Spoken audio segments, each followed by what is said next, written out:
Immunity ये जो term है, इसमें बहुत सारी चीजें हिडन है, बहुत सारी चीजें हिडन है। इसका क्या बोलने का मतलब है, अगर ये एक ह्यूमन बीइंग है, ठीक है, तो ह्यूमन बीइंग को बाहर के इन्फेक्शन से जो बचाने का, सपोज कीजिए यहाँ पे कोई बैक्टीरिया है, ठीक है, अब अगर ये इसकी बॉडी पे अटैक करना चाहता है तो इसकी बॉडी भी इसको यहाँ से अपोज करती है खुद को प्रोटेक्ट करने के लिए।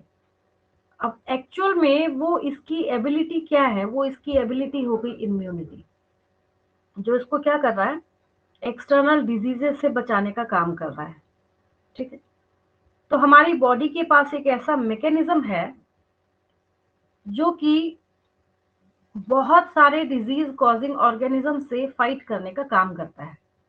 सबसे बड़ी बात, जो बात बच्चे समझ नहीं पाते, हमारा जो इम्यूनिटी है वो मेमोरी बेस्ड काम करता है। जब भी ये काम करेगा मेमोरी बेस्ड काम करेगा। अच्छा, अब आपकी क्वेरी होगी ये मेरे से, इसका मतलब क्या है कि ये मेमोरी बेस्ड काम करता है? तो इसका मतलब ये है साफ सीधा सा कि जैसे कोई भी हम यहाँ पे देखते हैं कोई माइक्रोब है, जैसे हम कोरोना वायरस का एग्जांपल लेते हैं, कोरोना का हम लोग एग्जांपल लेते हैं। अभी भी जैसे वो बोल रहे हैं कि ओमिक्रॉन है तो ये हो सकता है, तो लॉकडाउन लग सकता है, काफी चीजें वो बोल रहे हैं। अच्छा, इसको लेके इतना हंगामा क्यों है जब हमारी बॉडी के पास इम्यूनिटी है? फिर इस वजह से इतना हंगामा है क्योंकि इससे फाइट करने के लिए हमारे इम्यून सिस्टम को कुछ सिखाया ही नहीं गया है कि तुमको कैसे फाइट करना है इसके साथ।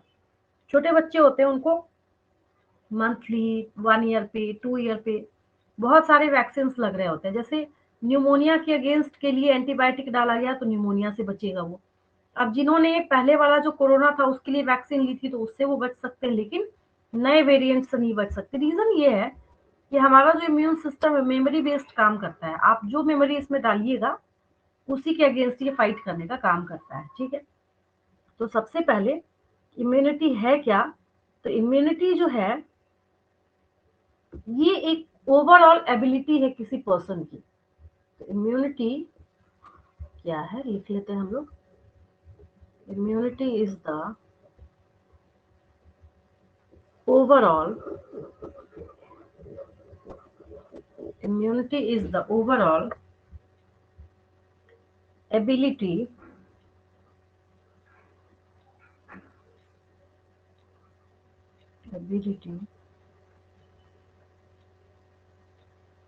of the host of the host to fight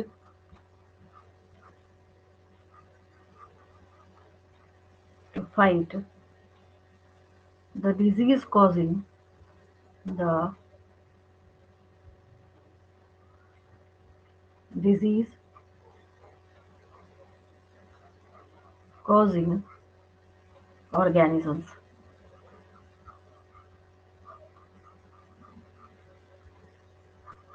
simple सी साधारण सी बात है कि अगर कोई होस्ट, यहाँ पे किसको बोला जा रहा है, अगर हम इस ह्यूमन को देख रहे हैं तो ये होस्ट हो गया। होस्ट क्यों बोल रहे हैं होस्ट, हालांकि हमें बोलना नहीं चाहिए बट हम क्यों बोल रहे हैं? अगर कोई इन्फेक्शियस एजेंट जाता है उसकी बॉडी के अंदर तो ये होस्ट हुआ, ये इसका पैरासाइट हुआ। तो उस रिलेशनशिप को यहाँ पे ध्यान में रखते हुए यहाँ पे हम किस टर्म का यूज कर रहे हैं, होस्ट टर्म का यूज कर रहे हैं, ठीक है। अब ऐसा नहीं कि हमेशा के लिए ऐसे ही हमें कुछ पता नहीं कि क्या गया नहीं गया बॉडी में, बस हम क्या कर रहे हैं, हम होस्ट टर्म का यूज कर रहे हैं। नहीं, वो तभी यूज करेंगे जब कभी हमें कोई पैरासाइट दिखता है तो हम उसको बोलते हैं, ठीक है। तो ये क्या हो गया, ये इम्यूनिटी हो गया। और ये कौन प्रोवाइड करने का काम करता है, कॉजिंग ऑर्गेनिजम्स, ये कौन करता है? तो ये हमारा इम्यून सिस्टम करता है। conferred by the immune system, by the immune system, by the immune system is called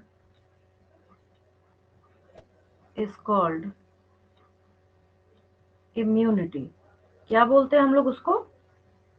immunity बोलते हैं। ये क्या है? इम्यूनिटी है, ठीक है। अब इस इम्यूनिटी के दो टाइप हैं। ये जो इम्यूनिटी हम लोग यहाँ पे पढ़ाई कर रहे हैं, बिल्कुल इजीएस्ट वे में मैं आपको समझा रही हूँ। इससे क्वेश्चंस भी कैसे कैसे पूछे जाते हैं वो भी मैं क्लियर करने जा रही हूँ। थोड़ी स्पीड मैं भी बढ़ाती हूँ इधर से। अब यहाँ पे हम लोग देखेंगे कि इम्यूनिटी के यहाँ पे बेसिक टाइप्स कौन कौन से हैं, ठीक है। तो एक हो गया आपका इनेट इम्यूनिटी। एक टाइप क्या है? Innate immunity. Innate immunity,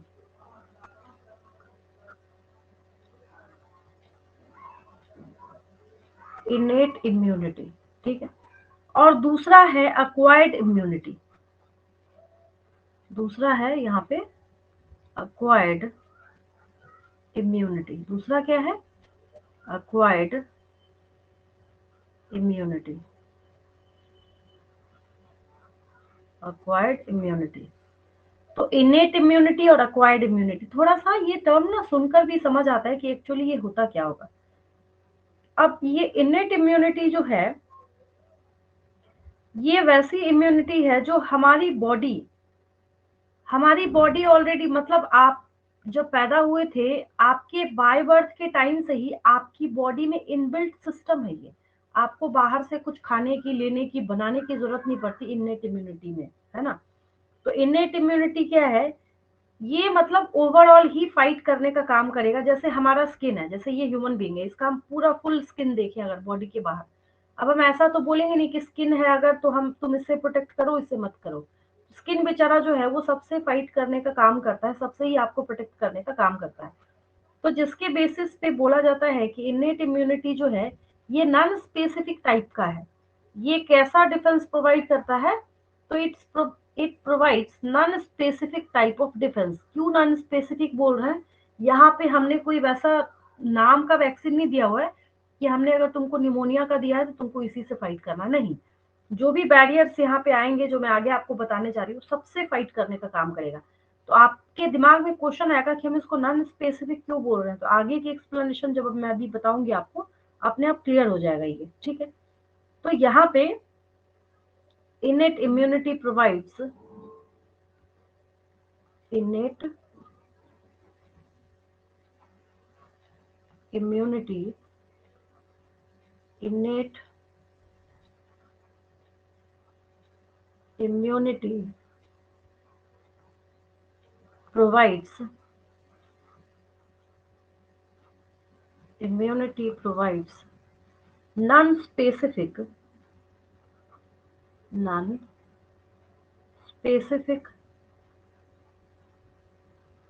non-specific type of non-specific type of defense। सब डिफेंस के लिए है, चाहे इनेट हो चाहे अक्वायर्ड हो। फर्क कितना है? कैसे करेगा, कैसे वो अपने आप को डिफेंड करेगा। तो non specific type of defence, सबका वही काम है। अब ये आपको कहाँ से मिला है? आपके बर्थ के टाइम से मिला है। ये आपको फ्री ऑफ कॉस्ट मिला है। That is present that is present at the time of birth. At the time of birth के टाइम में आपको ऑलरेडी मिला हुआ है। जैसे कैसे मदर्स मिल्क कोलेस्ट्रम जो है, तो वो काफी आपको क्या करता है? एंटीबॉडी प्रोवाइड करता है। तो ये सब क्या है? ये आपको फ्री फंड में मिला हुआ है ना। आपने कोई कॉस्टिंग नहीं करी है इसके लिए, कुछ आपको देना नहीं पड़ा किसी को, ऑलरेडी आपको ये नेचुरली मिला है। दैट इज इनेट इम्यूनिटी, ठीक है। इसकी डिटेलिंग अभी बाकी है, अभी तो बस मैंने आपको समझाया है कि इनेट इम्यूनिटी होता क्या है, ठीक है। और अक्वायर्ड इम्यूनिटी की जब हम लोग बात कर रहे हैं, तो अच्छा, इसको क्या बोला हमने? इसको हमने यहाँ पे नॉन स्पेसिफिक बोला। तो ये क्या हो जाएगा? स्पेसिफिक हो जाएगा। ये क्या हो जाएगा? स्पेसिफिक हो जाएगा। तो ये हो गया पैथोजन स्पेसिफिक। तो इसको लिख लीजिए, acquired immunity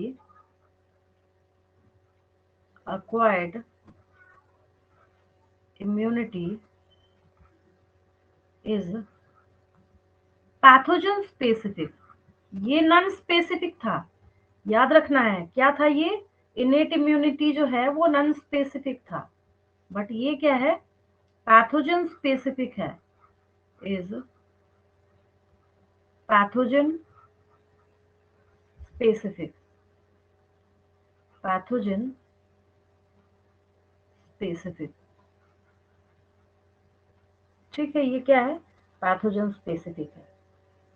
और सबसे बड़ी बात जो मैंने आपको सिखाया अभी अभी कि इसकी पहचान क्या और ये काम कैसे करेगा, तो ये मेमोरी बेस्ड काम करता है, ठीक है।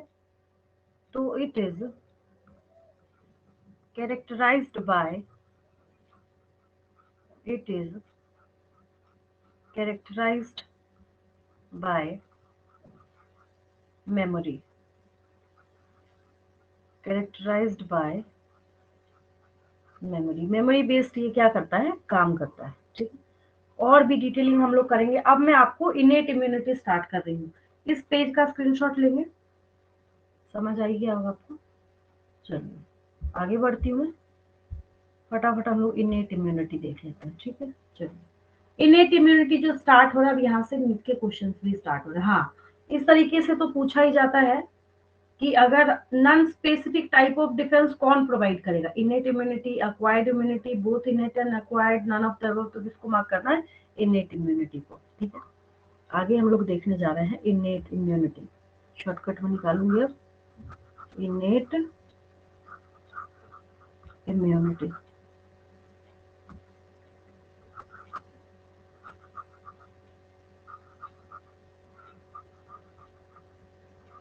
अब देखिए ये जो इनेट इम्यूनिटी है, ठीक है, तो यहाँ पे ये भी बहुत इंटरेस्टिंग है, आप जानते हैं, बस मुझे आपको रियलाइज कराना है कि ऐसा होता है।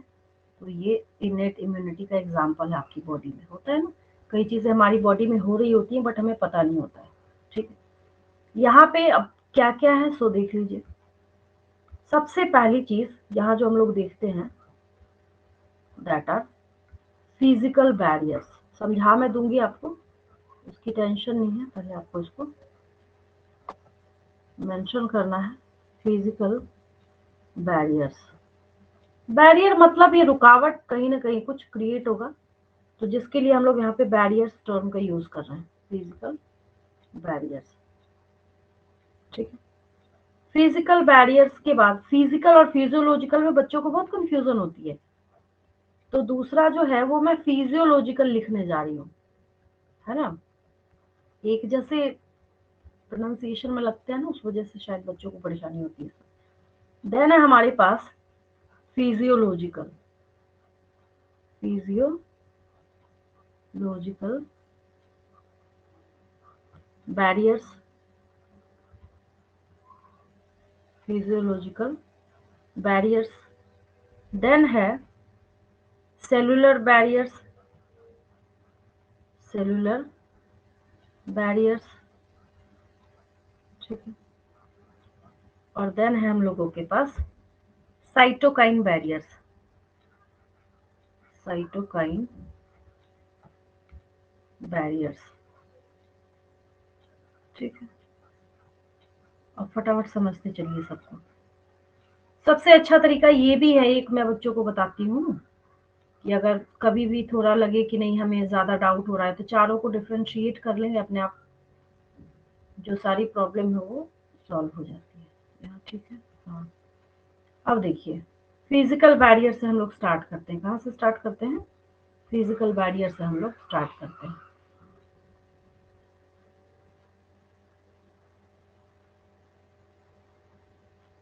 अब ये जो फिजिकल बैरियर है, फिजिकल मतलब होता है फिजिकली, मतलब कोई प्रोसेसिंग नहीं है वहां पे। प्रोसेसिंग नहीं होने का मतलब हमारी बॉडी का कोई पार्ट है जो प्रोटेक्शन का काम कर रहा है, ठीक है। तो फिजिकल बैरियर के तौर पे हमारी बॉडी में, अब जैसे स्किन है हमारा, जैसे ह्यूमन बीइंग है कोई, और इसकी बॉडी का जो पूरा बाहर एक्सटर्नल जो स्किन है, सर से लेके पैर तक, टो से लेके हेड तक, ठीक है। तो सब के सब यहाँ पे क्या है, ये फिजिकल बैरियर है। स्किन जो है वो बाय बर्थ मिला हुआ है सबके पास, सारे ह्यूमन बींग्स के पास स्किन है ही है। लेकिन अच्छा एक चीज और, अगर आपको समझ नहीं आ रहा तो एक छोटे से एग्जांपल से आपको समझ आ जाएगा। आपने देखा होगा कोई छोटा सा अगर माइनर कट होता है, जैसे उंगली कट गई, कुछ हो गया इस तरीके से, है ना, तो फटाफट लोग क्या बोलते हैं, इसको कवर करो या फिर इस पे बैंडेज लगाओ या हमेशा कोई ऑइंटमेंट लगा के रखो, इसको खुला मत छोड़ो। क्यों बोलते हैं ऐसा? कहते हैं अगर तुमने इसको कवर करके नहीं रखा तो इसमें इन्फेक्शन लग जाएगा, कहते हैं ना। इन्फेक्शन का मतलब क्या है? इन्फेक्शन का साफ सीधा सा मतलब यही तो है कि उसमें कोई माइक्रोबियल इन्फेक्शन लग सकता है, मतलब कोई माइक्रोब वहां पे अटैक कर सकता है, वहां पे एंट्री कर सकता है, ठीक है। इसका मतलब है कि हमारा जो स्किन है वो भी क्या करता है, एक बैरियर, बैरियर मतलब ही होता है ना रुकावट, रोक रहा है वहां पे, मना कर रहा है। तो यहाँ पे एक इंपॉर्टेंट बैरियर क्या हो गया हम लोगों के पास, यहाँ पे इंपॉर्टेंट बैरियर हो गया स्किन। दूसरी बात, अब म्यूकस लाइनिंग जो है, तो यहाँ पे सबसे पहले हम लोग लिख लेते हैं skin. Skin is the skin is the main barrier. Skin is the main barrier, ठीक है। जो करता क्या है, ये ऐसा बैरियर है जो कि एंट्री ऑफ माइक्रो ऑर्गेनिजम्स को रोकता है। Main barrier which prevents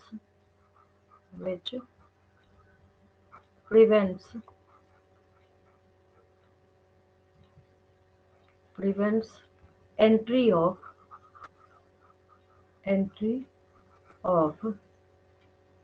microorganisms microorganisms, ठीक है। जो माइक्रो ऑर्गेनिजम्स की एंट्री को क्या करता है, ये रोकता है, ठीक है।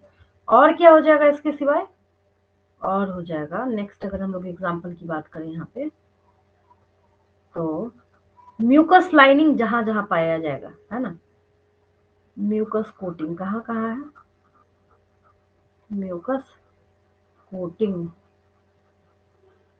जहां जहां पाया जाता है, इसका काम ही है ट्रैपिंग, मतलब ट्रैप करना माइक्रोब्स को। तो म्यूकस कोटिंग कहाँ कहाँ है, ये है एपिथेलियम लाइनिंग। एपिथेलियम स्पेस कम लग रहा है ना, इससे अच्छा तो मैं नेक्स्ट ही पेज पे लिख देती हूँ। Epithelium lining, epithelium lining of respiratory, epithelium lining of respiratory, gastrointestinal, gastrointestinal and urogenital या urogenital tract। ये हो गया फिजिकल बैरियर आपका। ये सब जगह पे क्या करता है, माइक्रोब्स की ट्रैपिंग होती है यहाँ पे, मतलब माइक्रोब अगर आया, चिपक गया, ट्रैप हो गया, फंस गया, ठीक है। ये सब क्या करते हैं, ट्रैपिंग ऑफ, ऐसे अगर हम लोग कर लें, ट्रैपिंग ऑफ माइक्रोब्स, ठीक है। चलिए अब इतना कंजेस्टेड नहीं करूंगी, नेक्स्ट को तो नेक्स्ट ही पेज पे लिखूंगी मैं, ट्रैपिंग ऑफ माइक्रोब्स, ठीक है। चलिए ये हो गया, माइक्रोब्स को ट्रैप करने का काम करेगा। अब हम लोग नेक्स्ट, इस पेज का स्क्रीनशॉट ले लीजिए, आगे बढ़ रही हूँ मैं। काफी लिख दिया, अब इतना ऐसे लिखने का भी कोई फायदा नहीं है, बहुत कंजेस्टेड हो गया ये तो।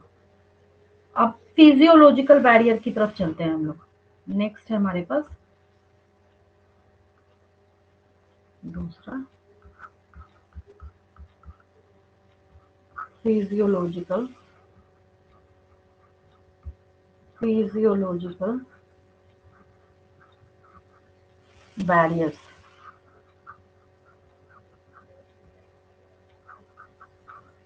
Physiological barriers.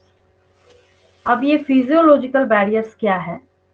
तो यहाँ पे बॉडी के अंदर कुछ प्रोसेसिंग हो रही है, कोई ऐसा प्रोसेस हो रहा है, तो उस प्रोसेसिंग के थ्रू यहाँ पे क्या हो रहा है कि जो, जैसे अगर हम एग्जांपल लें यहाँ पे, स्टमक हमारा क्या करता है, बहुत स्ट्रॉन्ग एसिड सिक्रीट करने का काम करता है, वो भी क्या हो गया, फिजियोलॉजिकल।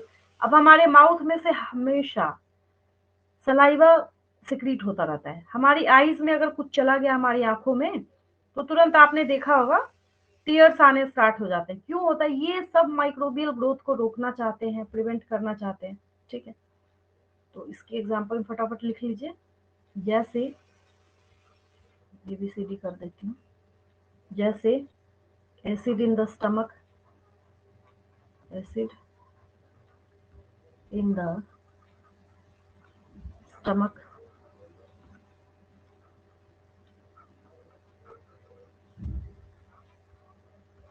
ठीक है। Saliva in the mouth, saliva in the mouth,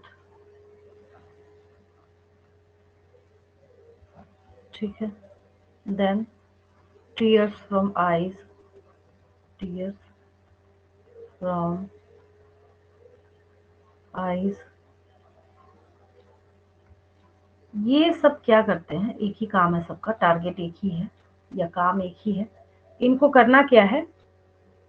all prevent microbial growth, all prevent microbial growth। ये सब माइक्रोबियल ग्रोथ से बचाने का काम करते हैं, ठीक है।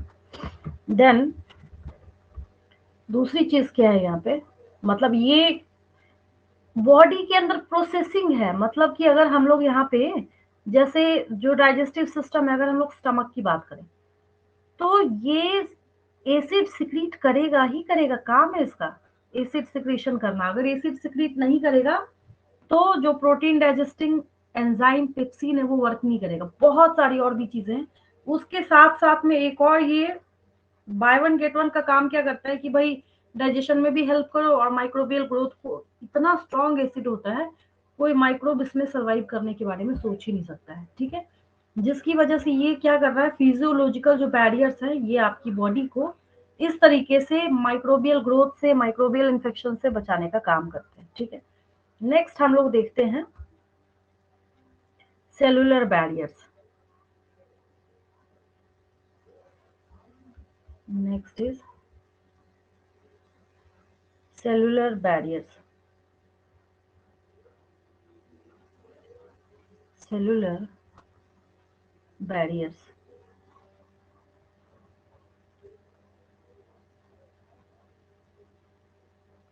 अब ये जो सेलुलर बैरियर्स है, सेलुलर, सेल लगा हुआ ना इसमें, इसका मतलब है हमारी बॉडी के कुछ ना कुछ, कहीं ना कहीं पे कुछ स्पेसिफिक सेल जरूर होंगे, जो कि जब बैठा है हमारी बॉडी में, तो वो क्या करेगा, किसी न किसी तरीके से जरूर हमारी बॉडी को इम्यूनिटी प्रोवाइड करने का काम करेगा। इम्यूनिटी का मतलब ये है इन्फेक्शन से बचाना, है ना।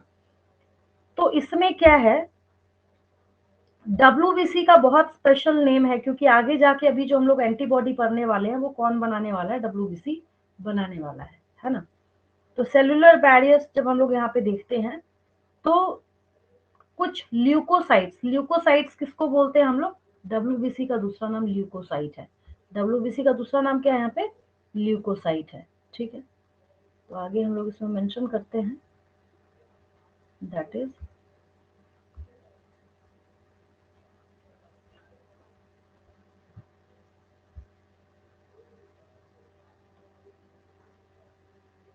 जब आप क्लासिफिकेशन देख रहे थे किसका, जब आप 11th क्लास में बॉडी फ्लूइड्स एंड सर्कुलेशन देख रहे थे, क्या देख रहे थे, बॉडी फ्लूइड्स एंड सर्कुलेशन देख रहे थे। मैं आपको इसका क्लासिफिकेशन शो करती हूँ, ऐसे आपको समझ नहीं आएगा मैं बोलना क्या चाह रही हूँ।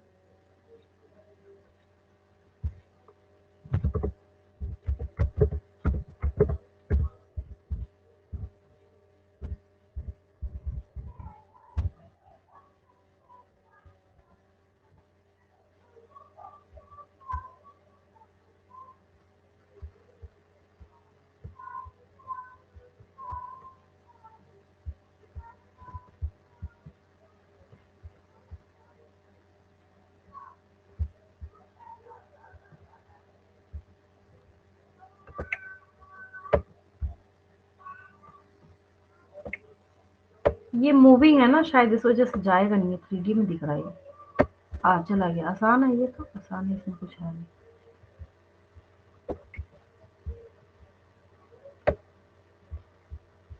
तीन तीन चला गया यहाँ पे। अच्छा कोई बात नहीं।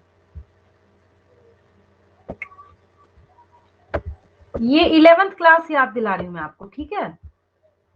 इसके बिना पॉसिबल भी नहीं है मैं हवा में बोलूँ, आपको मेरी बात ही नहीं समझ आएगी मैं बोलना क्या चाह रही हूँ। तो मैं आपको थोड़ा सा 11th क्लास याद दिलाती हूँ, जिसमें आपने ये सारी चीजें सीखी थी, है ना। जब आपने व्हाइट ब्लड सेल का शॉर्ट फॉर्म जब हम करते हैं तो WBC होता है, जिसको हम लोग ल्यूकोसाइट्स बोलते हैं। तो ल्यूकोसाइट के क्लासिफिकेशन में आपने ये सारी चीजें 11th क्लास में पढ़ी थी। आपको याद है नहीं है वो बात की बात है, मैं आपको एक बार रिकॉल करा देती हूँ। जिसमें आपने क्या सीखा था कि ये सारे जो हैं आपको वहां पे दिखते हैं। तो इसमें से न्यूट्रोफिल जो है, इसमें से कौन है, जब हम इस न्यूट्रोफिल की बात करते हैं तो सबका काम है स्पेशल स्पेशल, लेकिन न्यूट्रोफिल्स में देखिए साफ साफ यहाँ पे बिल्कुल क्रिस्टल क्लियर फॉर्म में लिखा हुआ है, first to respond to bacteria और अ वायरस।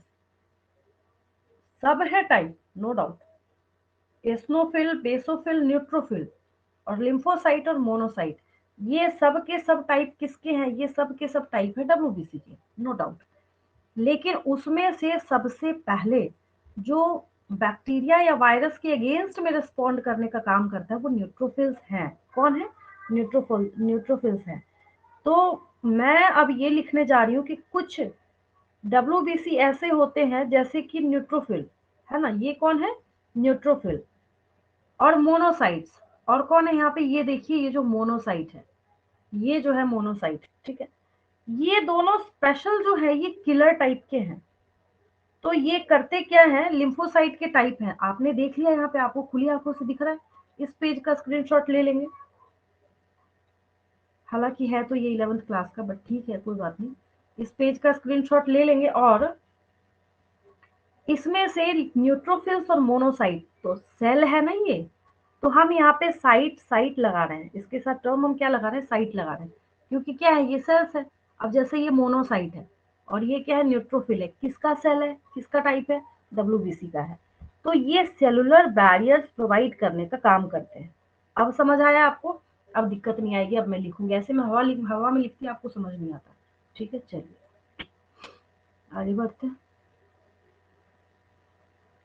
तो सेलुलर बैरियर्स में अब आ जाइए, certain and specific certain and specific types of specific types of leukocytes,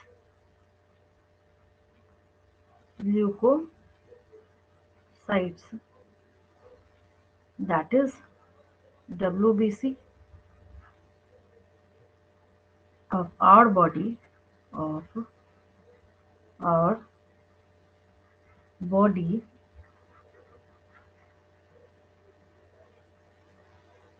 such as such as इसको शॉर्ट में हम लोग बोलते हैं PMNL, न्यूट्रोफिल्स। जो अभी भी मैंने आपको न्यूट्रोफिल्स दिखाया, न्यूट्रोफिल्स, और इसको हम लोग कैसे कंप्लीट बोलते हैं? तो पॉलीमॉर्फो न्यूक्लियर ल्यूकोसाइट्स। ठीक है, विद इन ब्रैकेट में लिख देती हूँ, पॉलीमॉर्फो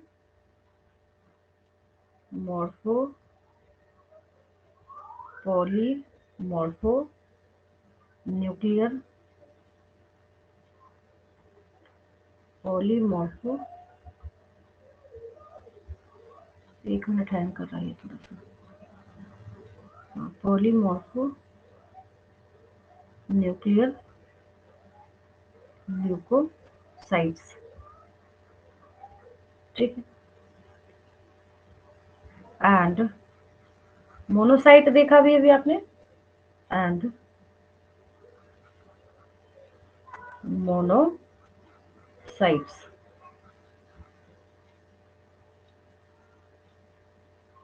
और भी अगर हम इसमें ऐड करेंगे, एंड नेचुरल किलर,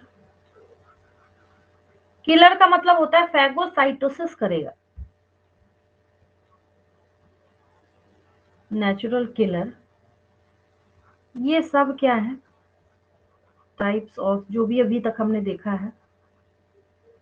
और ये नेचुरल किलर टाइप का हम किसको बोल रहे हैं यहाँ पे? लिम्फोसाइट्स को। अभी आगे जाके मैं पढ़ाऊंगी आपको lymphocytes, lymphocytes in the blood, in the blood, as well as well as macrophages, phages in tissues। Macrophages का मतलब है कि जो सेल्स को, यानी दूसरे बाहर से आने वाला जो माइक्रोबियल इन्फेक्शन होगा या कोई माइक्रोब होगा, उसको किल करने का मतलब क्या, निगलना जिसको बोलते हैं ना हिंदी में, उसको इनगल्फ करने का काम करता है। और उसके लिए बायो में एक लिटरल टर्म कौन सा आता है? फैगोसाइटोज। कौन सा आता है? Phagocytose, phagocytose and destroy microbes, and destroy microbes। Microbes को ये क्या करता है? डिस्ट्रॉय करने का काम करता है। चलिए लास्ट हम लोग देखेंगे, दैट इज साइटोकाइन बैरियर्स। उसमें तो एक ही पॉइंट है, एक ही चीज समझना है और कुछ नहीं। ये था आपका सेलुलर बैरियर्स। अब हम लोग देखेंगे साइटोकाइन बैरियर्स। ये पहले मैं समझा देती हूँ, उसके बाद लिखूंगी।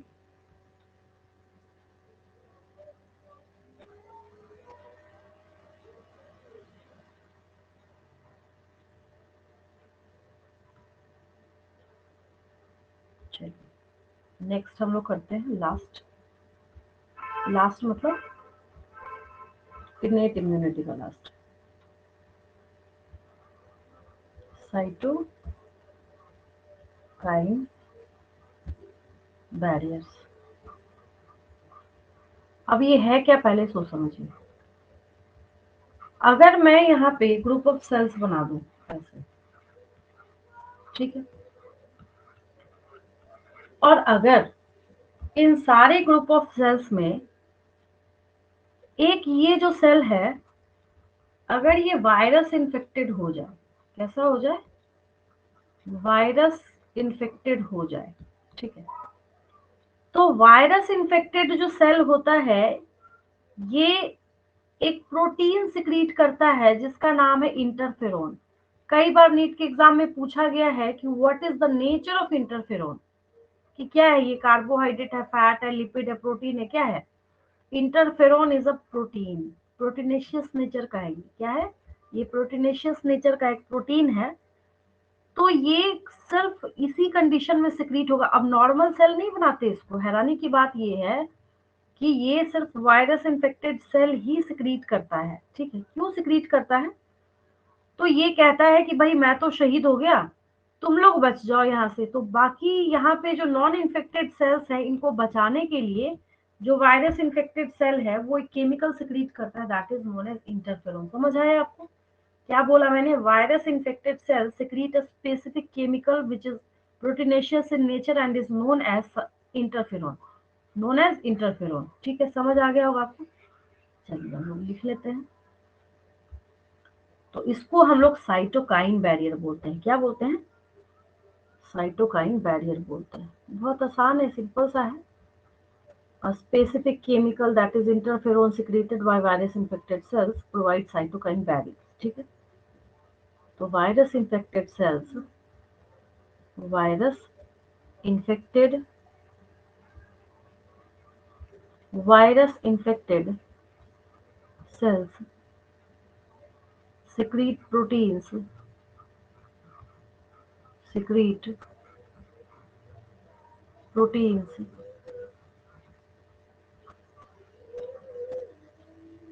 called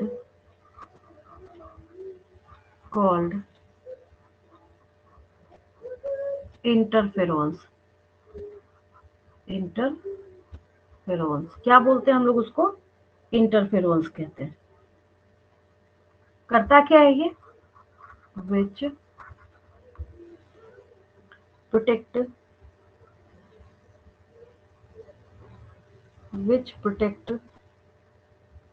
non infected cells, which protect non infected cells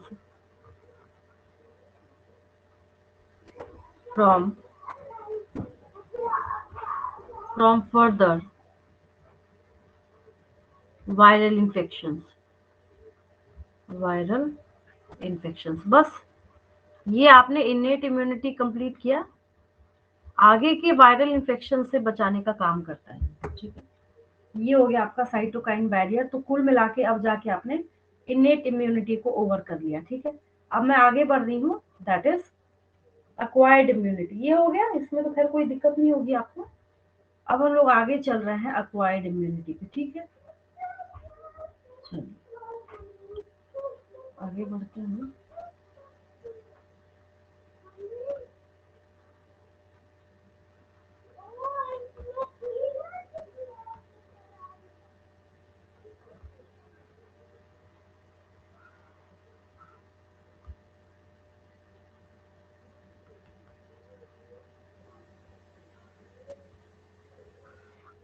चलिए, तो काम नहीं कर रहा, कोई बात नहीं।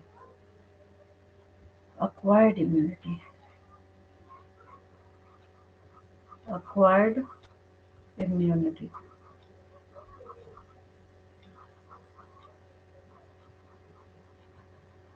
अक्वायर्ड टर्म ही है कि इसको आप अक्वायर करते हैं, बाहर से लेंगे इसको, ऑलरेडी होता नहीं है आपकी बॉडी में, है ना। और ये पैथोजन स्पेसिफिक होता है। सबसे बड़ी बात क्या है, क्या होगा ये अक्वायर्ड इम्यूनिटी की खासियत क्या है? शॉर्ट में निकालती हूँ मैं इसको। ये कैसा होता है? ये पैथोजन स्पेसिफिक होता है। ये क्या होता है? ये पैथोजन स्पेसिफिक होता है। ठीक है, और पैथोजन स्पेसिफिक होता है, ये मेमोरी बेस्ड काम करता है। नहीं आप मेमोरी डालेंगे, उसके अगेंस्ट में फाइट नहीं कर सकता, बंदे की डेथ हो जाएगी। तो मेमोरी बेस्ड वर्क करता है, मेमोरी पे डिपेंड रहता है ये। ठीक है, और मेमोरी बेस्ड का मतलब क्या है? मेमोरी बेस्ड का मतलब है कि जब पहली बार हमारी बॉडी में कोई माइक्रोबियल इंफेक्शन अटैक करेगा,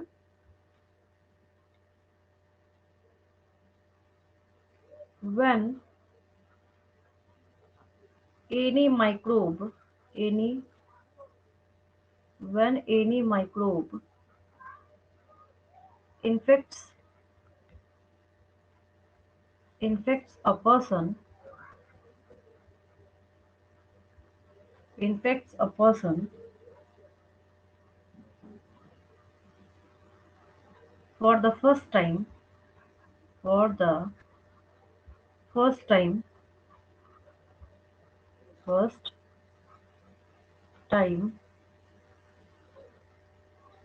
तो क्या होगा? ये एक मेमोरी बनाने का काम करता है, ठीक है। Produces a response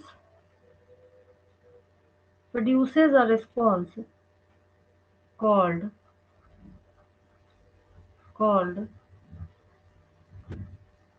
primary response. क्या बोलते हैं हम लोग उसको? प्राइमरी रिस्पॉन्स बोलते हैं। ये क्या कहलाएगा यहाँ पे? Primary response. एक मिनट, हैंग कर रहा है थोड़ा सा।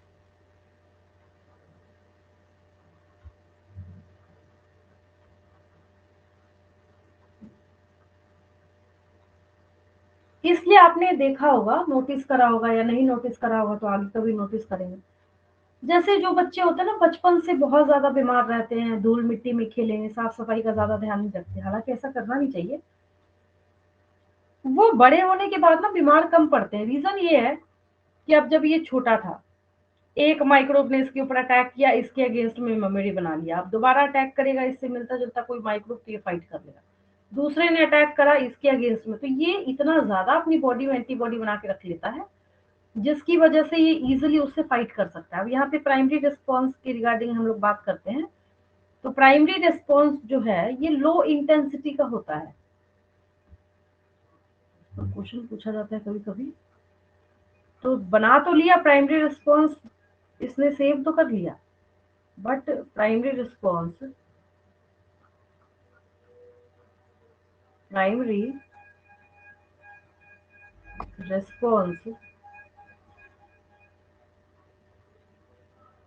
is of low intensity, low intensity,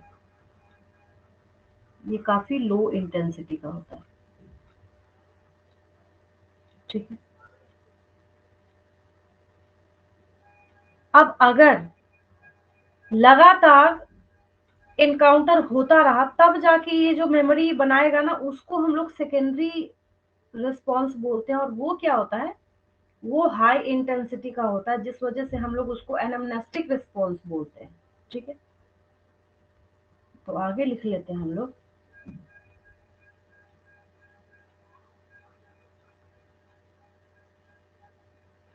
subsequent encounter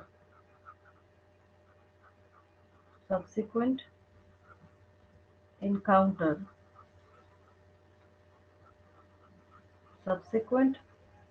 encounter with the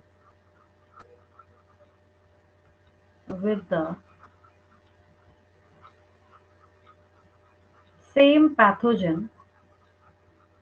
अब पता चला बदल बदल के अटैक कर रहा है, तब तो वो डेथ ही हो जाएगी उसकी, है ना। हाँ, सेम पैथोजन की हम बात कर रहे हैं, अगर वो बार बार रिपीटेडली वहां पे अटैक कर रहा है, तब तो क्या होगा? elicits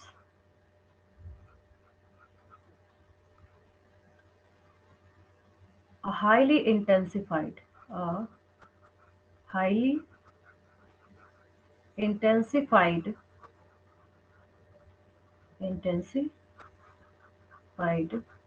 response। सेकेंडरी, अच्छा हाँ, एक मिनट, इसको मैं थोड़ा हाईलाइट करके लिख दूं। सेकेंडरी, इस पे काफी बार नीट में क्वेश्चन पूछा गया है। कैसे पूछा गया तो मैं बता रही हूँ। चाहे तो आप इसको सेकेंडरी बोल सकते हैं। पूछा गया है कि कौन सा इम्यूनिटी जो है एनामनेस्टिक रिस्पॉन्स क्रिएट करता है। सेकेंडरी का ही दूसरा नाम क्या है? एनामनेस्टिक है। एनामनेस्टिक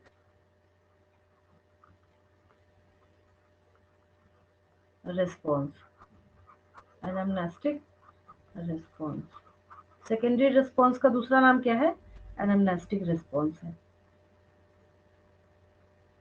तो ये कब बनेगा? एनामनेस्टिक रिस्पॉन्स कब बनता है? जब बार बार लगातार, जब आप अटैक करा करा के क्या कर रहे हैं, उसको इतना मतलब इरिटेट आपने कर दिया कि वो क्या करेगा, बोलेगा अच्छा मुझे और स्ट्रांग बनना पड़ेगा। तो वो मेमोरी जो है वो इम्यूनिटी में इस तरीके से जाता है कि अब जब फिर एनकाउंटर करेगा तो ये फाइट करके बाहर कर देगा उसको। ठीक है, चलिए आगे हम लोग बढ़ते हैं। अब एक चीज देखिए, इस पेज का स्क्रीनशॉट लेंगे, आगे बढ़ रही हूँ मैं। देखिए, इस पेज में आपने एक चीज नोटिस करी होगी, यहाँ पे देखिए, इसमें इस डायग्राम में, ये गायब क्यों हो जा रहा है यहाँ से, हाँ, इस डायग्राम में खासियत क्या है,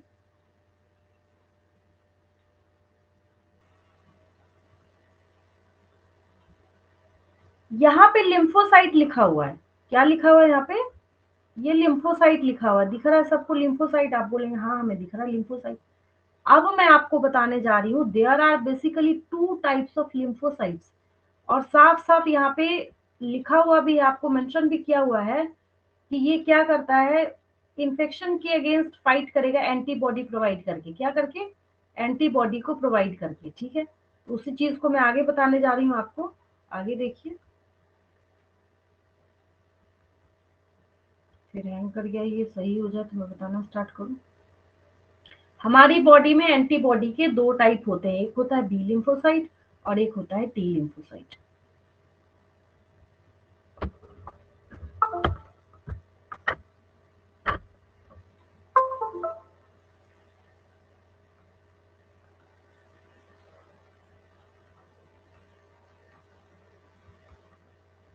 ये तो इस पेज से आगे बढ़ने का नाम ही नहीं ले रहा, इसी पे हैंग कर गया ये। एक मिनट, लगता है ये इमेज अच्छा लग रहा है, यहीं पे अटक गया ये।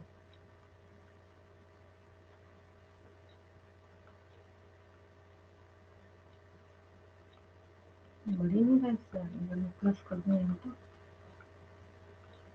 कुछ नहीं हो रहा इसका तो।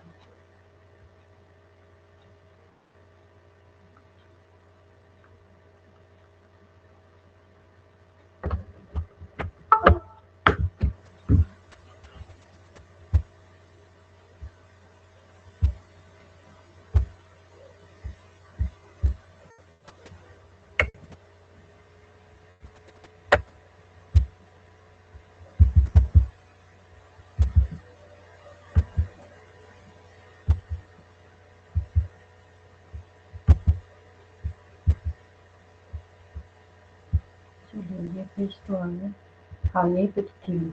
चलिए, तो मैं आपको ये बता रही थी कि अगर हम लिम्फोसाइट्स को देखते हैं, लिम्फोसाइट्स क्लासिफिकेशन, चलिए मेरा भी टाइम सेव होगा। बी लिम्फोसाइट और टी लिम्फोसाइट, दो टाइप के लिम्फोसाइट्स हैं, टाइप्स ऑफ लिम्फोसाइट्स।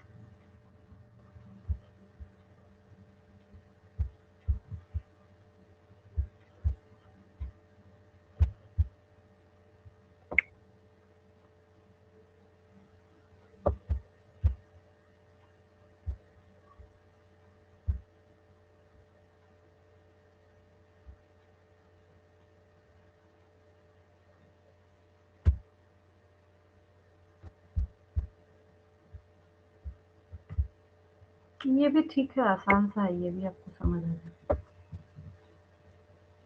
चलिए देखिए,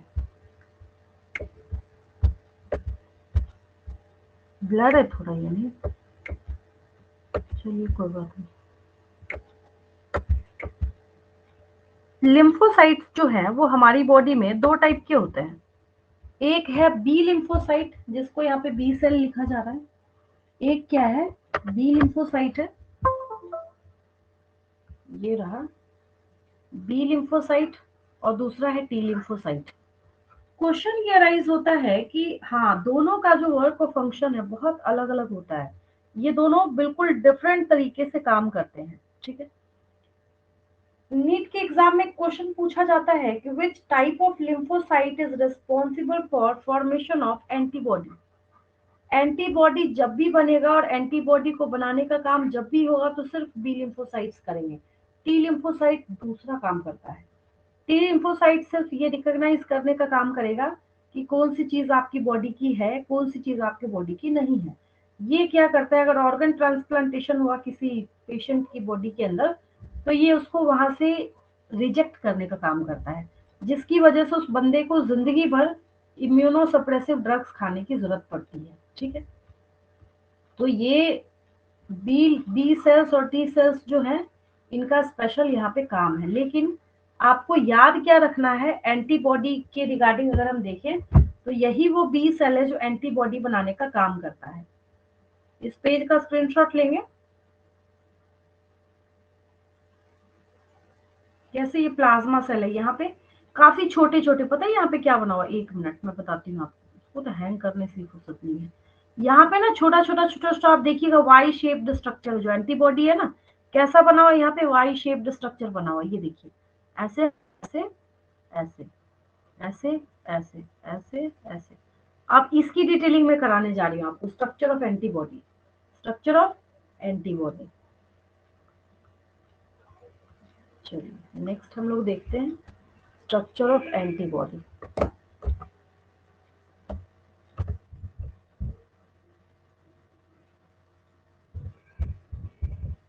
structure of antibody, Y shaped एक स्ट्रक्चर शो करता है। ये काफी क्रिस्टल क्लियर सिंपल साधारण सा एक स्ट्रक्चर है, इसको समझने में कभी दिक्कत नहीं आती किसी बच्चे को, काफी इजी है। और आपकी किताब में अब कुछ क्वेश्चंस हैं जो हम लोग करेंगे फटाफट, काफी क्वेश्चंस ऐसे तो हमने आज की क्लास में कवर किए हैं।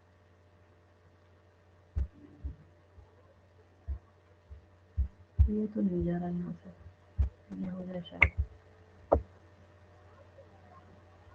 ये चलाएं। ये स्ट्रक्चर ऑफ एंटीबॉडी है, क्या है ये, स्ट्रक्चर ऑफ एंटीबॉडी है। फिर आप बोलेंगे स्ट्रक्चर ऑफ एंटीबॉडी है तो हमें समझना कैसे है इसको, देखिए आसान है, समझने में भी कुछ नहीं है इसको।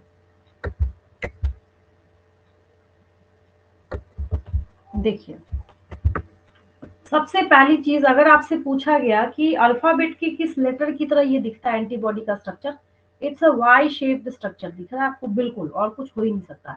ए नहीं हो सकता, बी नहीं हो सकता, सी नहीं हो सकता, ऐसा कुछ भी हो ही नहीं सकता। ठीक है, दूसरी बात, इसको हम लोग कहते हैं कि ये H2L2 भी रेफर करते हैं। तो क्वेश्चन पूछा जाता है कि why is the structure of antibody referred as H2L2। Reason ये है because it contains 1 and 2, because it contains 2 heavy chains and 2 light chains। ये लाइट चेन है, ये लाइट चेन है। वाई लाइट चेन, साइज छोटा है इसका तो ऑब्वियस है लाइट होगा, और ये दोनों हेवी चेन्स है, 2 heavy chain and 2 light chains. तो शॉर्ट में हम लोग इसको बोलते हैं H2L2। ठीक है, तो ये आपको यहाँ पे रीजन समझ आया कि हम लोग इसको H2L2 क्यों बोल रहे हैं। दूसरी बात, अब ये आपस में कनेक्टेड कैसे हैं, इनका कनेक्शन किसकी वजह से हुआ है, तो ये जो कनेक्टेड है यहाँ पे, तो इनके कनेक्शन में यहाँ पे ये ऐसे हिडन है, यहाँ पे देखिए अंदर में ये ऐसे एस लिखा हुआ है। एक्चुअल में यहाँ पे क्या है, डाइसल्फाइड, डाइसल्फाइड बॉन्ड और डाइसल्फाइड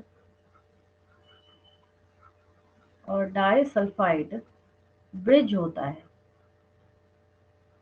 डाइसल्फाइड ब्रिज बोलते हैं इसको, जो इसको कनेक्ट करने का काम करता है। ठीक है, और यहाँ पे एंड में, इसके एंड में यहाँ पे और इसके एंड में यहाँ पे ये एंटीजन बाइंडिंग साइट होता है। इसको क्या, यहाँ पे क्या बोलते हैं हम लोग, ये जो पार्ट है बिल्कुल टिप पे जो इसके होता है, दैट इज एंटीजन